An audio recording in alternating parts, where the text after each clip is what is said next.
Hello, welcome to the Haunted Storybook. Before we get to the video, please like, comment, and subscribe. Thank you. Story 1. It was the kind of fog that ate sound. Nora leaned out the driver's side window, squinting at the barely visible road ahead. Her car crept along Greyridge Road, tires crunching against loose gravel, headlights pushing no more than a few feet through the mist. The forest on either side of the road stood like pale shadows, leafless trees with limbs like fingers, reaching toward the sky. Almost there, she muttered, trying to convince herself. 10 more minutes, maybe less. She glanced at the old, hand-drawn map folded on the seat beside her. It was from her grandfather's collection, an inky outline of the woods, a circle labeled Grey Hollow, drawn deep in the interior. That's where the cabin was supposed to be. Outside, the fog shifted unnaturally, like something within it was breathing. Nora's phone buzzed once, no signal, and then went black. The screen flickered just before dying. She cursed under her breath, gripping the wheel tighter. The trees thickened. The road narrowed. Just as she considered turning around, her headlights caught on something up ahead, an old wooden sign, half swallowed by ivy and thyme. Welcome to Grey Hollow. The forest fell eerily silent. A distant light blinked once through the fog. Lantern-like. Flickering. Nora, alone and unsure why she felt suddenly watched, drove forward. And the fog swallowed the car whole. The cabin looked abandoned, as though no one had touched it in years.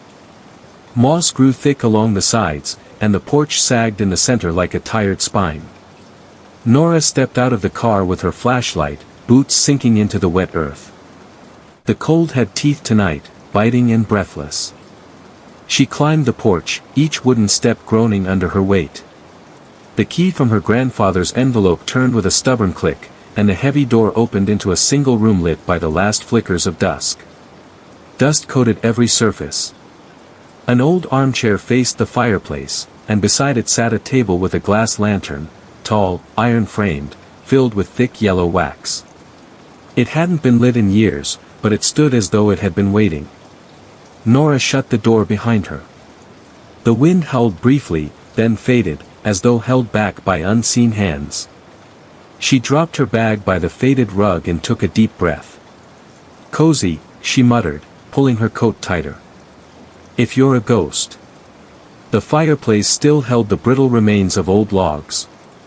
She struck a match and lit the kindling, watching the flames catch and glow. Shadows began to dance across the walls, slow, uncertain, like they were just waking up. Nora sat on the armchair, the lantern at her side. She turned it in her hands, ran a finger along the ridges of its handle. There were initials etched into the metal, H.M. Her grandfather's name. Just as she leaned forward to place the lantern on the mantel, a soft knock tapped from the window behind her. 3 times. Not urgent. Not loud. Just, patient. She froze. Turned slowly. The window showed nothing but fog. No shapes. No footprints in the frost along the pane. Just the soft echo of those 3 knocks still playing in her mind. It's nothing, she whispered, her voice thinner than she meant it to be. Just the wind. She checked the front door, it was locked. Then she lit the lantern. It flared briefly and cast a golden light across the cabin. Warm. Almost comforting. And outside, the fog began to move. The fog pressed close to the cabin, wrapping it like a damp blanket. Nora watched it shift outside the window, unsure if it was the wind or something walking just beyond her view. The lantern's light pulsed gently beside her, casting long shadows against the walls. She tried not to look at the windows. Every time she did, she imagined seeing something standing there, just behind the glass, watching with eyes too old to belong to anything living. But nothing came. The only sound was the low hiss of the fire and the occasional creak of old wood settling into silence. Nora tried to focus on unpacking. Her grandfather's journals were neatly bound in the bottom of her bag. She opened one and flipped to a random page. The ink was faded, the writing precise. He walks with the fog. When you see the lantern, do not answer. Do not open the door, no matter how gentle he knocks. He is patient. He waits. Nora blinked. The words made the air colder somehow. Then came the knock again. 3 soft taps. This time from the back door. Nora rose slowly, lantern in hand. Her heart thudded in her ears. She crept through the narrow hallway, the floorboard soft with age. The back door was barely more than rotting wood and rusted hinges. Another knock. "Hello?" she called, voice trembling. "Is someone out there?" Silence. Then a whisper, not from outside, but from the hall mirror. "Don't open it." Nora spun around. The mirror hung crooked on the wall. Her reflection stared back at her, lips unmoving. The knock came again, louder this time. She turned toward the door, and saw a glow beyond the cracks. A dim yellow light, swaying. A lantern. And then, a shape. A tall, lean figure. Still. Waiting. Nora backed away, heart racing, eyes fixed on the door. The light outside flickered once, then went out completely. When she looked back at the mirror, her reflection was gone. Nora stared at the mirror, her breath caught in her chest. No reflection. Just the faded wallpaper and the flickering shadows behind her. She moved her hand slowly, watching nothing move in return. The glass stayed blank. This isn't real," she whispered, stepping back. But the house disagreed. A low groan rose from the beams above, as if something heavy shifted in the attic.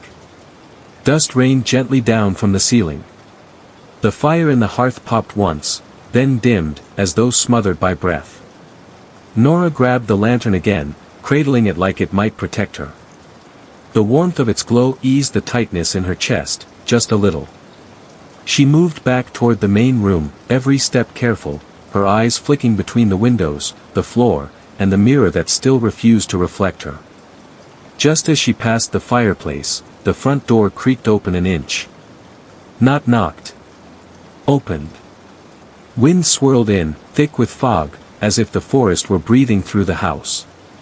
Nora ran to shut it, but before she reached it, a cold, wet hand pushed it fully open from the other side. She screamed and stumbled backward, tripping over the edge of the rug. A figure stood in the doorway. Tall. Thin. Its face hidden beneath a hood or shroud that shifted like smoke. In one hand it held a rusted lantern, its glass cracked, its light flickering faintly like dying fireflies. The figure stepped inside. The fog followed. Nora scrambled to her feet and held up her grandfather's lantern. The figure stopped. Its own lantern dimmed. "Leave," Nora choked out, her voice a mixture of fear and anger. "I don't know what you are, but this is my house now. Leave." The thing tilted its head slightly.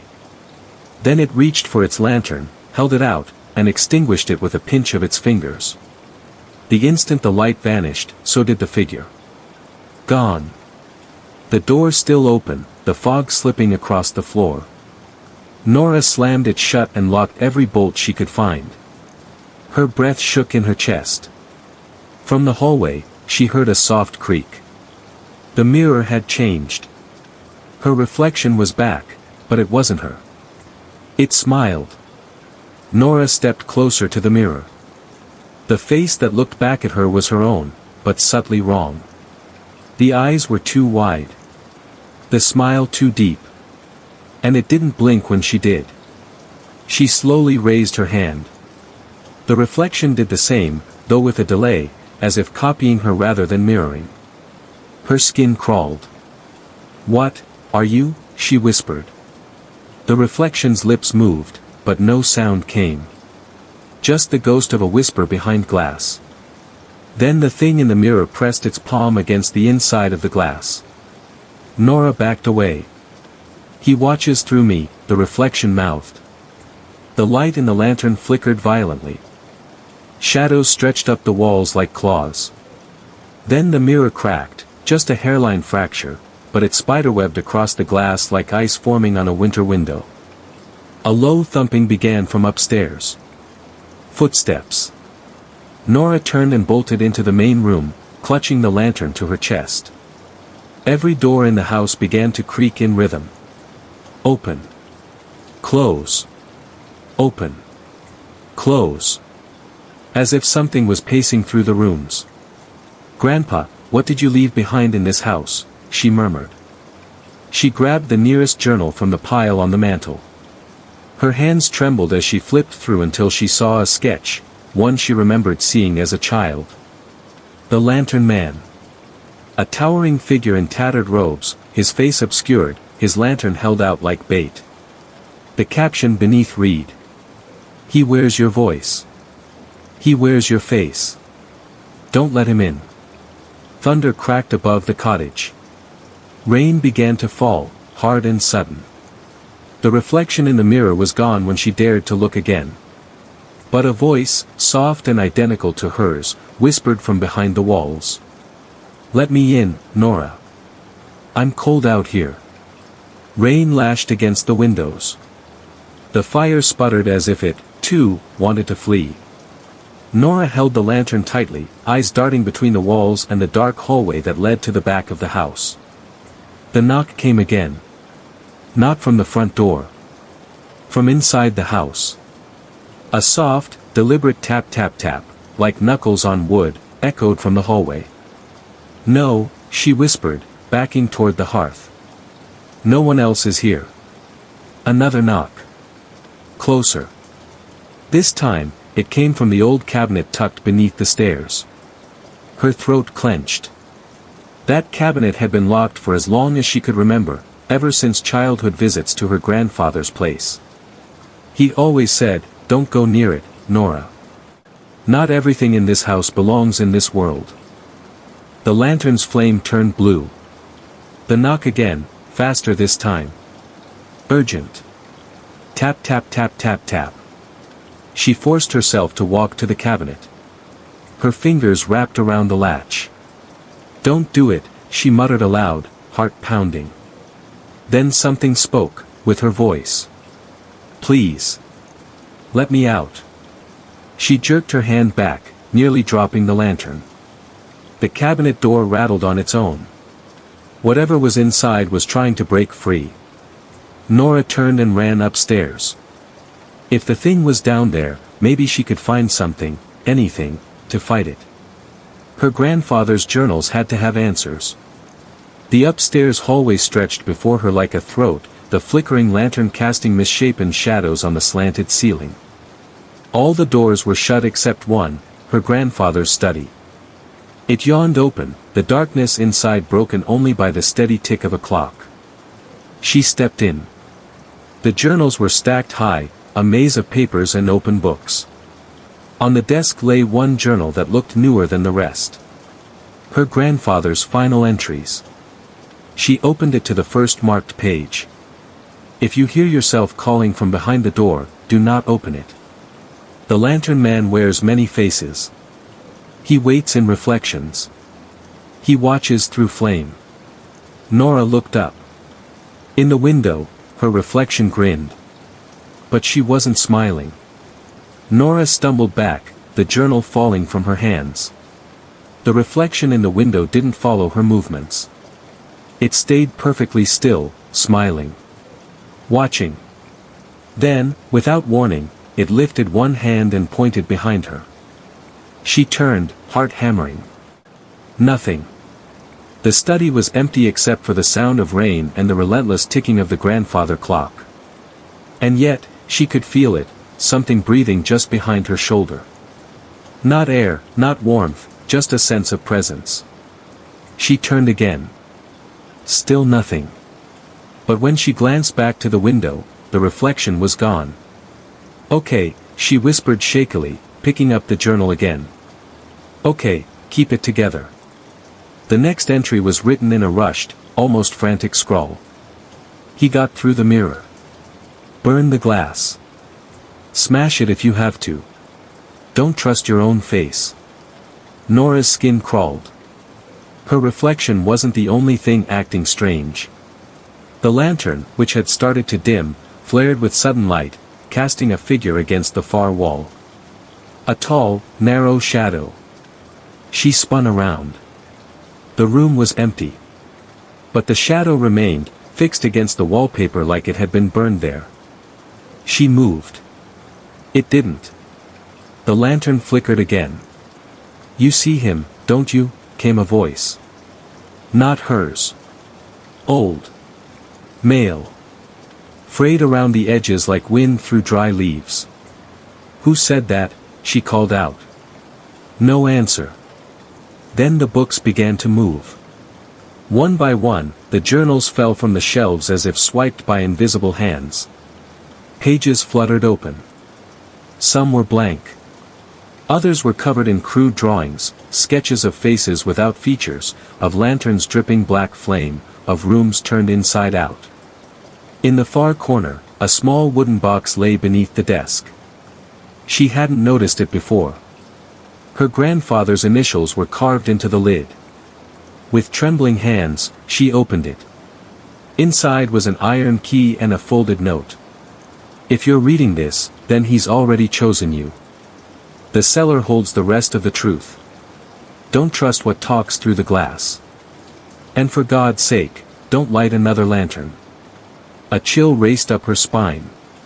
Because behind her, another flame had just sparked to life. And she hadn't lit it. The newly lit flame danced unnaturally, casting elongated shapes across the walls. Nora's breath hitched. She hadn't touched another lantern, yet one glowed now on the study's far shelf, as though it had been waiting. Her hands clenched around the iron key. The note said the cellar held the rest of the truth. She wasn't sure what that meant, but every hair on her neck stood upright. "Okay," she whispered to herself. "Just check the cellar. Then you'll leave. If it's bad, just leave." The key was cold. Heavier than she expected. Its grooves were oddly sharp, as though cut with something too precise to be man-made.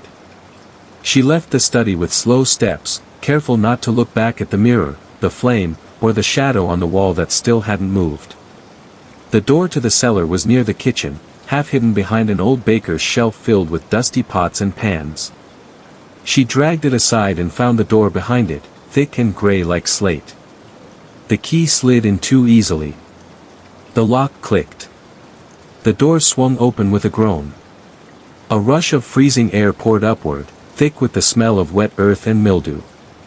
The steps were narrow stone slabs, carved unevenly as if by hand. The lantern Nora carried dimmed at the threshold, the flame flickering wildly as if resisting the descent. "Don't light another lantern." She swallowed her nerves and stepped down. The cellar walls were rough stone. Roots crept through cracks, dangling like dead vines. Shelves lined the edges, holding jars of yellowed herbs, melted candles, and rows of old bottles filled with cloudy liquid. But in the far corner, behind a rusted birdcage and a cracked wooden barrel, was something strange. A trapdoor. Carved with symbols. The air grew colder. The lantern flickered again. And as she took a cautious step forward, she heard it. Tap. Tap. Tap. Not footsteps. Not water. But knocking, from beneath the trapdoor. She froze. The knocking came again. Tap. Tap. Tap. And then, a voice. Muffled. Male. Desperate. "Please, let me out." She dropped to her knees. The trapdoor pulsed faintly beneath her hand. The voice came again, barely audible. "He put me down here. I'm still me, please." Nora's hand hovered over the iron ring. "Don't light another lantern." But she already had. And now, something beneath the floorboards knew she was there. The voice had a sorrowful tremor, but there was something wrong in its rhythm, too even, too rehearsed. Nora hesitated, her fingers barely touching the rusted iron ring that would lift the trapdoor. "Who are you?" she called softly, barely louder than a whisper. Silence. Then. "I was like you, curious, too curious." The voice cracked. It sounded human, but with something beneath it, a second voice that whispered just half a second after the first, echoing each word in a tone too hollow to be natural. Nora's heart pounded in her chest. "How long have you been down there? Time doesn't work the same in the dark." A chill slid down her spine. She gripped the lantern tighter and stood, backing away from the trapdoor. It felt like it was pulling at her thoughts now, like the carvings on it were shifting if she looked too long. Then the knocking started again. But this time, it wasn't coming from below. It came from behind her. She spun, lantern shaking. At the base of the stairs stood a man in a wide-brimmed hat and rain-soaked coat, face shadowed beneath the brim. "You lit the seventh flame," he said softly. Nora took a step back. "Who are you?" He didn't answer. Instead, he looked down at the trapdoor and whispered something under his breath, something that made the symbols glow faintly red, then fade again. "Don't open it," he warned. "Why?"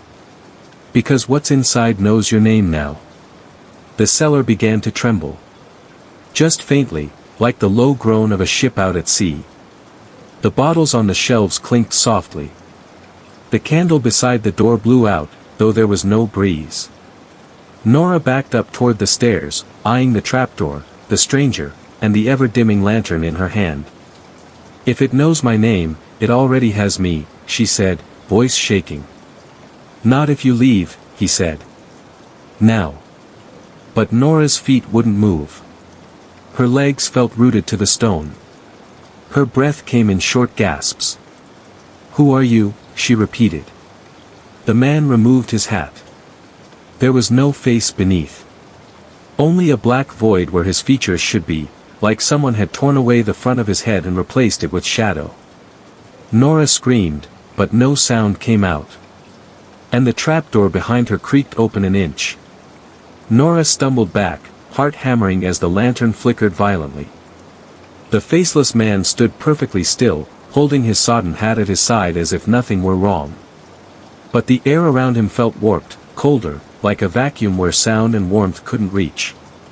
"What are you?" Nora managed to whisper. His head tilted slightly, as if curious. The black void where his face should have been pulsed faintly, like a slow heartbeat in the dark. "Not what?" "When," came the answer, spoken not aloud, but inside her head, each word echoing from within.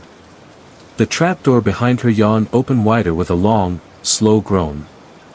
From within came a damp, earthy smell mixed with something sharp and metallic, like old blood and mildew. The whispering from below rose again, now faster, overlapping voices, dozens of them murmuring just beneath understanding. "They're waking," said the man, turning toward the trapdoor. "You shouldn't have come here alone." "I didn't mean to wake anything," Nora said, backing up the stairs. "They don't care what you meant." Something skittered across the cellar floor, just beyond the lantern's reach. Claws, sharp and rapid, on stone. Then something else, like breath, rasping. "Leave the house. Now. Take nothing. Not the book. Not the lantern. Especially not the locket." Nora clutched at the silver chain around her neck instinctively. "How do you know about the locket?" But he was already turning, vanishing into the flickering shadows as if he'd never been there. No door creaked open. No footsteps. The lantern finally sputtered and went out. Total blackness. Something wet touched her ankle. She didn't scream this time, she just ran. Back up the stairs, stumbling and clawing at the narrow steps, the trapdoor behind her slamming shut as if by unseen hands. She crashed through the cellar door and into the hallway above, gasping for breath. The whispering stopped. Only the clock in the parlor ticked now. Only the rain tapping faintly on the windows. And still, her name echoed faintly in her ears, whispered not by one voice, but by many. Nora. Nora's lungs burned as she burst through the cellar door, slamming it shut behind her. The lock clicked home with a finality that somehow felt both relieving and suffocating. The whispering ceased immediately, swallowed by the heavy wooden barrier. She leaned against the door, trying to steady her racing heart. The silence was suffocating, punctuated only by the relentless ticking of the grandfather clock somewhere down the hall and the rain pattering softly against the windows. For a moment, she closed her eyes and willed herself to breathe normally. But when she opened them, the house felt different. The shadows were sharper, darker, thicker, as if the walls themselves were watching her. Her gaze flickered to the mirror at the end of the hall. The glass, fractured earlier, had mended itself somehow, smooth and unnervingly perfect. And now, the reflection within was still. Her own face stared back at her, but the smile was gone. Instead, her eyes were wide, and filled with an impossible, ancient sadness. The silence shattered when the whisper returned. It was a chorus now, a breathy susurrus that slithered along the edges of the room, curling around her ankles like smoke. Nora, we are waiting, you belong to us. The voice, or voices, were no longer distant. They pressed at her mind, clawing for a way in. She stumbled backward, knocking into the dusty armchair, clutching the grandfather's lantern that had long since lost its flame. Her fingers fumbled desperately for the box with the iron key and the note, but it was gone, vanished from the mantel as if it had never existed. Panic clawed at her throat as a cold presence pressed close, just behind her. She could feel its breath on her neck, ice-cold and smelling of earth and forgotten graves. Nora, the whispering intensified, join us. Summoning all her will, she tore her gaze away from the mirror and sprinted through the cabin, toward the car. The fog pressed against the windows like living fingers, clawing and knocking. She flung open the front door and was immediately swallowed by the mist outside. The air was thick, oppressive. She could barely see the car, only the dim glow of its taillights in the distance. As she ran, the whispers chased her, echoing through the trees. Don't leave us, don't leave us. Nora dove into the driver's seat, locking the doors and turning the key in the ignition. The engine sputtered, coughed, and roared to life. She slammed the gear into reverse and backed down the gravel path, heart pounding. But as she glanced into the rearview mirror, the fog behind the cabin thickened, and in its midst, a figure emerged. The Lantern Man. Tall, shrouded, his cracked lantern held high, casting a sickly yellow light that did not reach her car. His face remained hidden in shadow, but she knew without looking, he wore her face. The car fishtailed on the gravel, the headlights flickering. Her reflection in the window smiled back at her, wide and empty, lips parting in a silent warning. The engine faltered again. A hand, pale and wet, tapped lightly on the glass from the outside. Nora screamed, slamming her foot on the accelerator. The car lurched forward, tearing through the fog, leaving Grey Hollow and the cabin far behind. But as the road stretched out ahead, the whispering didn't fade. It had found her. And somewhere, in the depths of the forest, the lantern's flame burned on. Weeks later, back in the city, Nora's phone buzzed with a message. Don't trust your own face.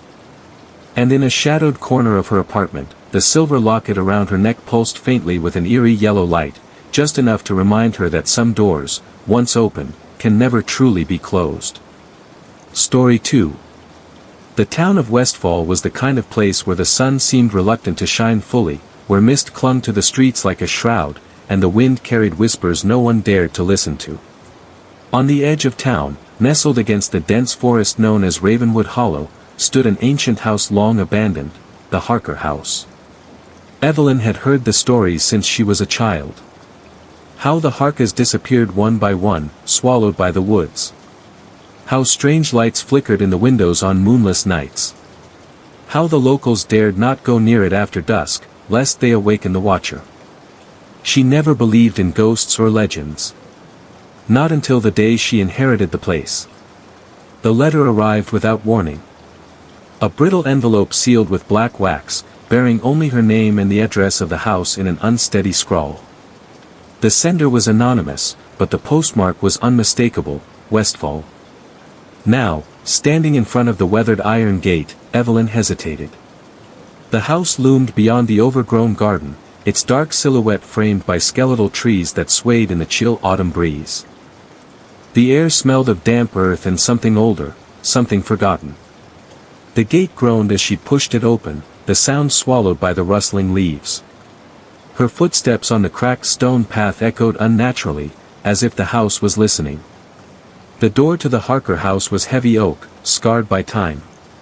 A key dangled from the rusted lock, waiting. Evelyn's fingers trembled as she turned it. The door creaked inward, revealing a grand but decayed foyer. Dust motes floated like ghosts in the weak sunlight filtering through stained glass. Inside, silence pressed down. The floorboards moaned beneath her steps. Faded portraits watched from the walls, eyes glinting with unspoken secrets.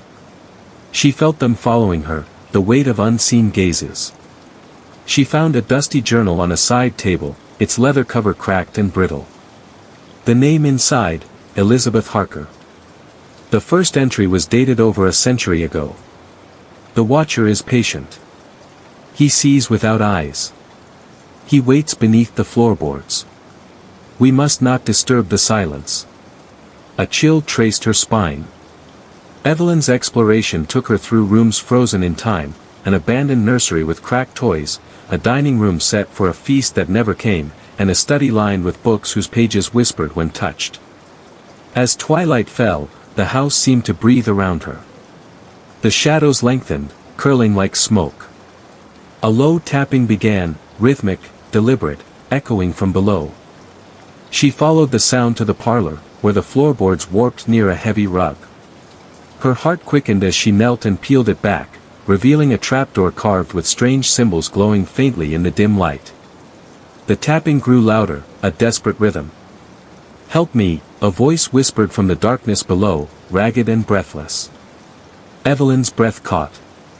She reached for a flashlight, but the beam flickered and died. The house plunged into darkness. Then the air shifted, thickening with cold. A pair of eyes glowed faintly in the blackness beneath the trapdoor, deep, endless pits that seemed to pull at her soul. "Come down," the voice urged, "or be watched forever." Panic surged, but curiosity anchored her. She grasped the iron ring and pulled. The door swung open to reveal a narrow staircase spiraling down into an abyss. She descended, each step groaning beneath her weight. The walls closed in, slick with damp and covered in strange runes. At the bottom, a cavernous chamber opened, lit by a single flickering lantern suspended from the ceiling. In the center, a figure knelt, bound in chains forged from roots and rusted iron. Its face was obscured by a tangle of shadows, but the eyes, oh, the eyes, burned with a terrible, ancient sorrow. "The Watcher," it breathed. Evelyn froze. The figure's voice was both a plea and a curse. "I was once like you. Curious. Alive. But I saw too much. The hollow took me. Now I am trapped, waiting for release." Behind her, the staircase slammed shut. The lantern's flame sputtered, casting dancing shadows that twisted into monstrous forms along the walls. The figure raised a hand, and the chains groaned. "Free me," it whispered, "or stay and watch forever." Evelyn's mind raced. The runes on the walls pulsed with eerie light, and the air vibrated with a power older than time. Then the ground trembled. From the depths of the hollow, a chorus of voices rose, whispers and wails, begging, threatening. She realized with dawning horror, the Watcher was not a victim. It was the gatekeeper, the prison warden of something far worse lurking beneath. The chains were not binding, it was containing. The lantern flared bright, blinding her. When the light faded, the figure was gone. A new darkness poured from the shadows, cold and hungry.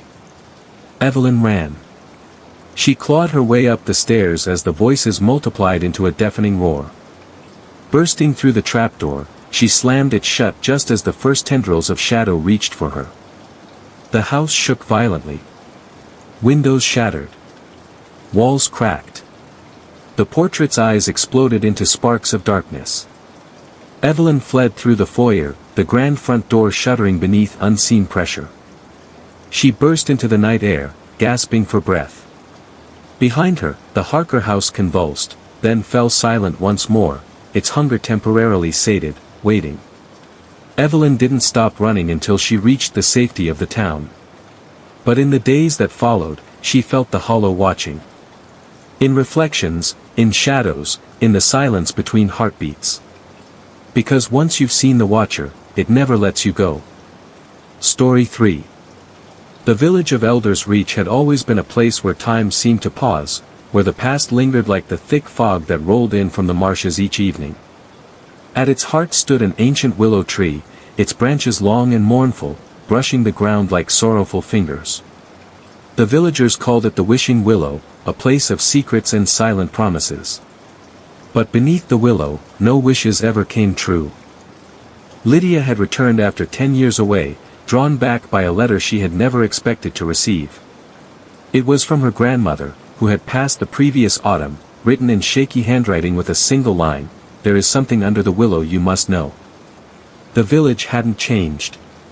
The same crooked cottages, the same narrow streets lined with cobblestones worn smooth by generations.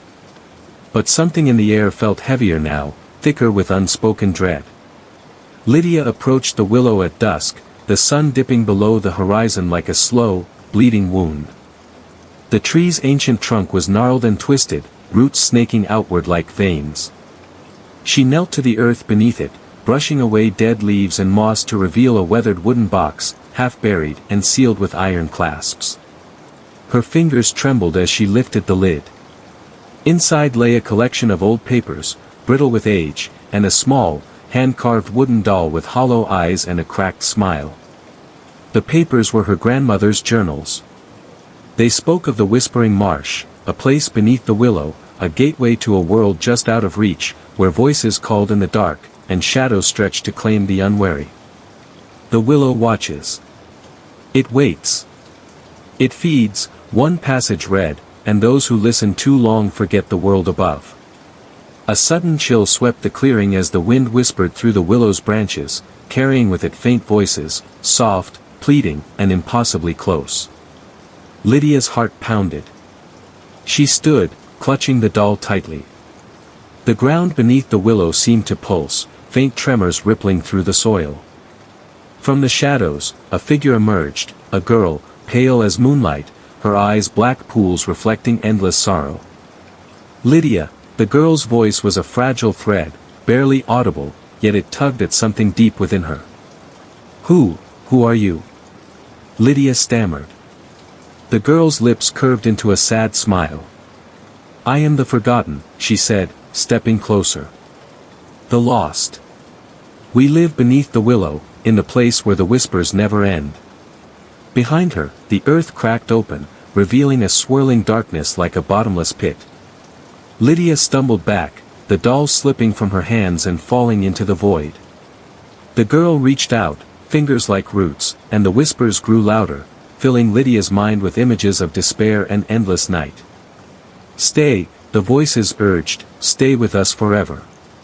Desperation surged through Lydia. She grabbed a shard of broken wood from the box and hurled it into the pit. The darkness recoiled with a hiss, the voices faltering.